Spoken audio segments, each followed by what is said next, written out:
This is the ultimate Compak V4 clutch. If you have it, or if you would like to have it, this video is for you. So this clutch, it has 3 positions, 1, 2, 3. Number 1 is just to built in, built out. So it's just to build the shoes and springs and so on.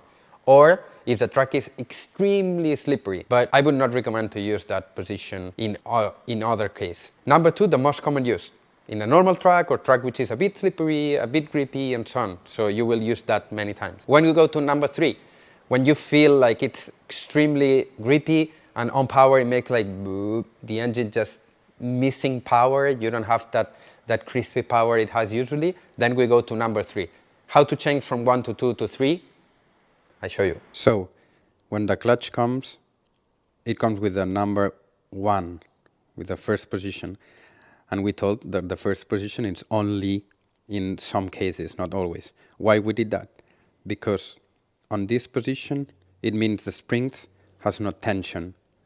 They are almost free. So that's the best way to keep the clutch when you don't run it.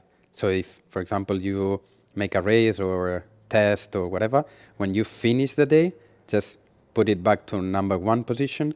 So the springs, the life of the springs will be much longer than if we leave the springs on number 2 or number 3.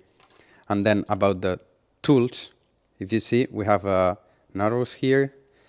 We have to put the black one on the flywheel and the red one here. If we put the right position, we see that it indicates where to go on harder for the number 2 and number 3.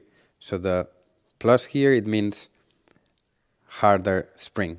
So we go again. That will be number 1. So we go number 2 and then number 3.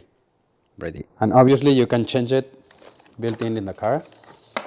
You just hold on the flywheel and then with the red tool you just go to one way, softer or harder. It's so easy. So it's that simple, that both tools with a clutch, we change the position, so we'll have a harder clutch or softer clutch, and that's all. So simple and easy. Bye bye.